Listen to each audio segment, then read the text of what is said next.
আহমদ বিন ইউসুফ থেকে 13 রাকাতের কথা, যেটা মুসনাদ আহমদ বিন মানিতে আছে। এছাড়া দাউদ বিন কায়েস রহমাতুল্লাহ আলী তিনি এবং আরো অনেকে 21 রাকাতের কথা বর্ণনা করেছেন, যেটা মুসান্নাফে আব্দুর রাজ্জাকের বিশুদ্ধ সনদে আছে। যদি এটা সনদ নিয়ে চ্যালেঞ্জ করেন আমরা তাহলে সনদের আলোচনায় আসবো। তো দেখা যাচ্ছে মতনের মধ্যে মিল নেই, মতনের মধ্যে এখানে সমস্যা বিদ্যমান। সব শাগরেদরা বলছে একভাবে, কিন্তু মোহাম্মদ বিন ইউসুফ থেকে এসে দেখা যাচ্ছে যে এখানে সনদের মধ্যে যদিও যারা বয়ান করেছেন সনদের বিশুদ্ধতা আছে, এটা নিয়ে আমি আপত্তি করছি না, কিন্তু হাদিস সহিহ হওয়ার জন্য যদি 5টা শর্ত, শুধু সনদ ঠিক থাকলে হবে না। এমন বহুত হাদিস আছে সনদ সুন্দর কিন্তু তার ইসের মধ্যে মতনের মধ্যে সমস্যা আছে। তো এখানে মতনের মধ্যে যে ঝামেলাটা হয়েছে এটাকে ইস্তেরাব বলে। ইস্তেরাব মানে হলো যে কোথায় 21 রাকাতের কথা আর কোথায় হলো 11 রাকাতের কথা, আবার কোথায় 13 রাকাতের কথা। যদিও 13 নিয়ে একটা ব্যাখ্যা ওনারা দাঁড় করানোর চেষ্টা করেন ধারণা প্রসূত ভাবে, তো সেটা আপাতত বাদই দিলাম। তো 21 রাকাত আর 11 রাকাত সম্পূর্ণ ভিন্ন কথা, কিন্তু মূল বর্ণনাকারী একজন। তো এখন হাদিসের মধ্যে যদি ইস্তেরাব করে দেওয়া হয় তাহলে হাদিসটা দুর্বল হয়ে যায়। এটা তাদরিবুর রাওয়ী বিশারহি তাকরিবুন নাওয়াবী পৃষ্ঠা 133 এর মধ্যে স্পষ্টভাবে লেখা আছে, ইস্তেরাব ইউজিবু বাতিল হাদিস। তাহলে স্পষ্ট এটা যে এখানে বর্ণনাকারী যারা রয়েছেন তারা যদিও সহিহ মানের, কিন্তু মতনের মধ্যে মুস্তারিব ইস্তেরাব থাকার কারণে হাদিসটা গর্বের সাথে যদিও সহিহ বলার চেষ্টা করছেন, কিন্তু হাদিসটা মতনগত কারণে এটা সহিহ না, বরং এটা যায়িফ হাদিস। এটা হেলাউ সুনানের মধ্যে 7ম খন্ড 145 146 স্পষ্ট ভাবে লম্বা চওড়া আলাপ আছে। শেখ জাফর আহমদ উসমানী রাহমাতুল্লাহি আলাইহি লিখেছেন, হাদা আসারুল মুস্তারিবুল মাতনি উখতুলিফা ফিহি আলা মুহাম্মদ ইবনে ইউসুফ। বলতে বলতে তিনি গিয়ে শেষে জানাচ্ছেন, ওয়া হাদা ইখতিলাফুন ইউসকিতুল ইহতিজাজ বিল আসার। এই জাতীয় ইখতিলাফ থাকলে এটা আসার দিয়ে দলিল দেওয়া যায় না, এটা দলিল অযোগ্য হয়ে যায়। তো এখানে ভুলটা কে করেছেন? ভুলটা মূলত ইমাম মালিকও করেননি, ইয়াহইয়া ইবনে সাঈদ ফাত্তানও করেননি। ভুলটা হয়েছে এখানে অসঙ্গতিটা প্রকাশ পেয়েছে মুহাম্মদ বিন ইউসুফ থেকে, যদিও তিনি উচ্চ পর্যায়ের রাবী, কোনো সন্দেহ নেই, কিন্তু এক এক সময় তিনি এক এক ভাবে বয়ান করেছেন। তো যার কারণে জিনিসটা এটা দুর্বলের প্রমাণিত হয়ে গিয়েছে। আচ্ছা, দ্বিতীয় পয়েন্ট হলো যে হাদিসের বর্ণনাকারী যারা তাদের আমলই তো এর খেলাফ। ইমাম মালিক রাহমাতুল্লাহ আলাইহি আমল দেখা যাচ্ছে যে তিনি 8 রাকাতের পক্ষে না, সাইদ বিন ইয়াজিদ তার আমলও এর খেলাফ। একইভাবে যাকে আদেশ করেছেন বলে তিনি উল্লেখ করলেন যে দুজনের নামের মধ্যে উবাই বিন কাব রয়েছে, উবাই বিন কাবের ব্যাপারে আছে যে না তার আমলও এর খেলাফ। ইমাম মালিক রাহমাতুল্লাহ আলাইহি প্রসঙ্গে লম্বা চড়া আলোচনা করা যাবে তার মাযহাবের সরাসরি তার শাগিরদের রেফারেন্স দিয়ে। এবং এর বাইরে যে মতগুলো প্রচারিত আছে মূলত আমি সহজে বলে দিই যে তার থেকে দুইটা মত আছে, এক হলো 20 রাকাতের কথা, এক হলো 36 রাকাতের কথা। 20 রাকাতের কথা ইমাম ইবনে আব্দুল বার রাহমাতুল্লাহি আলাইহি নকল করেছেন, এবং তার মাযহাবের কোন কিতাব যেমন দুসুকের মধ্যে আনোয়ারে সাতিয়ার মধ্যে এটা আছে। বাকি 36 রাকাতের কথাতেই তার থেকে সবচেয়ে বেশি প্রসিদ্ধ এবং মুতাবার। তাহলে দেখা যাচ্ছে যে তার আমলের ব্যতিক্রম। এটা বিদায়াতুল মুস্তাহিদ 1 নম্বর খণ্ড 214 নম্বর পৃষ্ঠা উদাহরণ হিসেবে দেখা যেতে পারে, আরো প্রচুর রেফারেন্স আছে, প্রয়োজন হলে আমরা দেব। আচ্ছা, দ্বিতীয়ত হলো সাইদ বিন ইয়াজিদের আমল যে খেলাফ, এটা হলো বাইহাকি মারিফাতুস সুনান ওয়াল আসার কিতাবে 4th খণ্ড 42 নম্বর পৃষ্ঠা 5409 নম্বর রিওয়ায়াতে আছে। আনি সাইদ ইবনে ইয়াজিদ قال كنا نقوم في زمان عمر بن الخطاب ب20 রাকাত والوتر। আমরা ওমরের জামানায় 20 রাকাত তারাবি পড়তাম এবং আমরা বিতর নামাজ আদায় করতাম। তাহলে দেখা যাচ্ছে তার আমল এর খেলাফ। একইভাবে যাকে আদেশ করলেন সে উবাই বিন কাবের আমলও ছিল এর খেলাফ। এটা আল হাদিসুল মুখতারা জিয়া মাকদিসির গ্রন্থ 1161 নম্বর রিওয়ায়াত, সেখানে স্পষ্ট আছে আন উবাই ইবনে কাব আন্না উমারা আমারা উবাইয়ান আন ইউসাল্লিয়া বিন নাস ফি রমাদান। এই হাদিসের শেষে গিয়ে স্পষ্ট আছে ফাসাল্লা বিহিম 20 রাকাতান, তিনি মানুষদেরকে নিয়ে 20 রাকাত নামাজ আদায় করলেন। তাহলে এটা তো সম্ভব না, খলিফা তাকে আদেশ দিবে একটা আর তিনি খলিফার আদেশ লঙ্ঘন করে করবেন আরেকটা। তার মানে খলিফার আদেশই ছিল 20 রাকাত। তবে এটা মুহাম্মদ বিন ইউসুফ বলতে গিয়ে একাধিক জায়গায় এক এক রকম বলেছেন, এক জায়গায় তার থেকে কখনো 11 রাকাতের কথা এসেছে। আচ্ছা, মুসান্নাফে আব্দুর রাজ্জাক গ্রন্থের মধ্যে উবাই বিন কাবের এই রিওয়ায়াত আছে 7730 নম্বর হাদিস। সেখানেও দেখা যাচ্ছে যে আন্না উমর জামাআ আন-নাস ফি রমাদান আলা উবাই ইবনে কাব ওয়া আলা তামিম আদ-দারি আলা 21 রাকাতান। ওমর রাদিয়াল্লাহু আনহু উবাই বিন কাব এবং তামিম দারিকে মানুষকে নামাজ পড়ানোর দায়িত্ব দিয়েছেন 11 রাকাত 21 রাকাত। তাহলে এখানেও দেখা যাচ্ছে যে দাবিগুলো মিলছে না। তো এই জিনিসটা ব্রাদার রাহুল মানুব্বান আমানুক ইমাম ইবনে তাইমিয়া রাহিমাহুল্লাহ মেনে নিয়েছেন। সাবাতা আন উবাই ইবনে কাব কানা ইয়াকুমু বিন-নাস 20 রাকাতান ফি কিয়াম রমাদান ওয়া ইউতিরু বি-সালাত। এটা প্রমাণিত যে উবাই বিন কাব রাদিয়াল্লাহু আনহু তিনি মানুষদেরকে নিয়ে রমাদানুল মুবারাকের তারাবিতে 20 রাকাত নামাজ পড়তেন এবং 3 রাকাত বিতর আদায় করতেন। তাহলে ইমাম ইবনে তাইমিয়া রাহিমাহুল্লাহর বক্তব্য দ্বারা স্পষ্ট হয়ে যাচ্ছে। তো একটা মূলনীতি হলো যদি বর্ণনাকারীর আমল তার বর্ণনার খেলাফ হয় তাহলে এর দ্বারা বোঝা যায় যে বর্ণনাটি আসলে এতে দুর্বলতা রয়ে গিয়েছে। আমলুর রাওয়ি আও ফাতওয়াহু বিখিলাফিল হাদিস আল্লাযী রাওয়াহু ইসকিতুল ইহতিজাজ বিল হাদিস।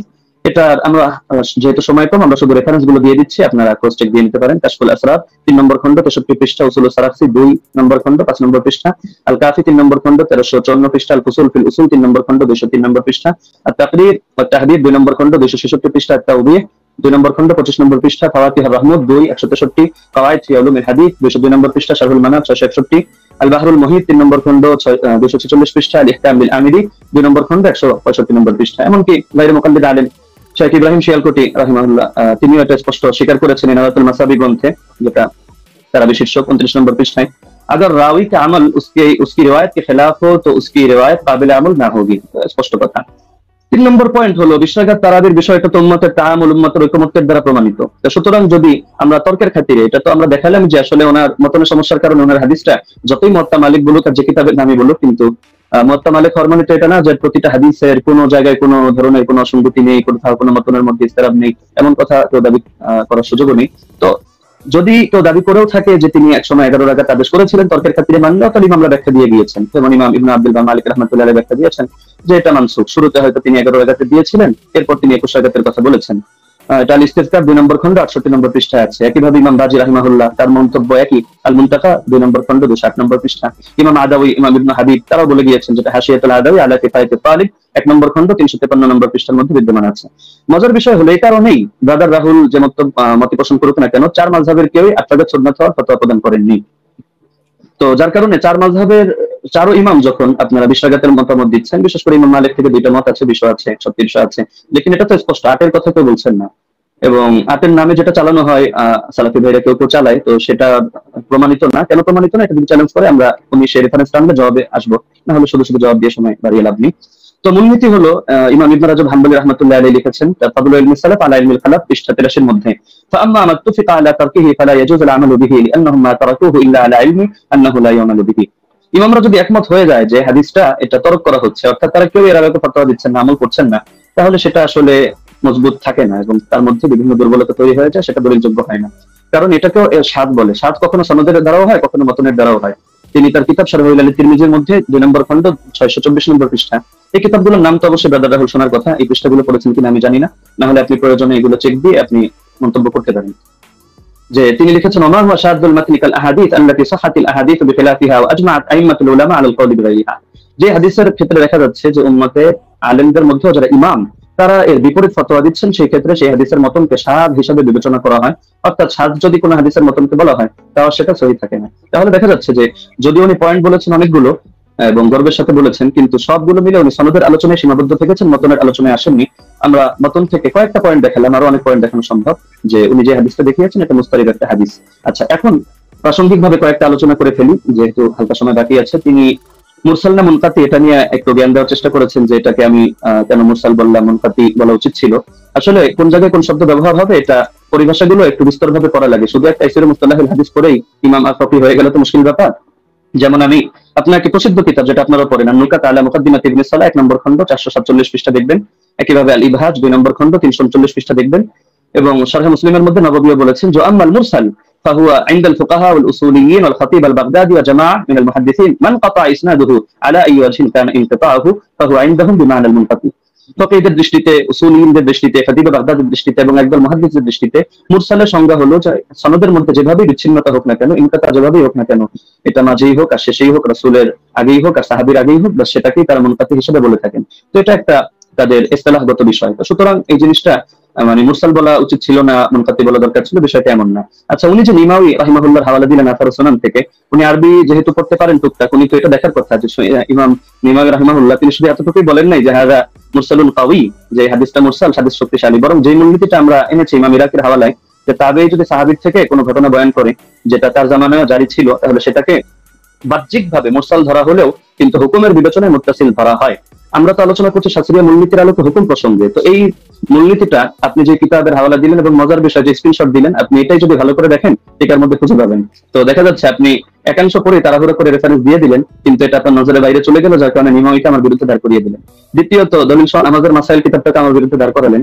তবে মজার বিষয় হলো আপনি এই জিনিসটা খেয়াল করলেন না যে আমি বারবার বলছি যে বাহ্যিকভাবে দেখতে মুনকাতি, সূত্র বিচ্ছিন্ন, তবে আমরা হুকুম নিয়ে আলোচনা করছি, যে হুকুমের বিবেচনায় তোমার মারফুয়ে হুকমি তো এই শব্দ আপনার শোনার কথা, যে অনেক হাদিস এটা মারফু না, মানে আল্লাহ রাসূলের দিকে নিসবত করে সাহাবী বলেন নাই, কিন্তু সাহাবী বলেছেন স্বাভাবিক তার উক্তি হিসাবে, কিন্তু আমরা যখন বিবেচনা করছি আমরা বলছি মারফুয়ে হুকমি, মানে দেখতে যদিও এটা মাওকুফ হাদিস, সাহাবীর বর্ণনা, সাহাবীর উক্তি, কিন্তু হুকুমের বিবেচনায় এটা হলো মারফু, অর্থাৎ আমরা এটাকে মারফু হিসেবে বিবেচনা করব।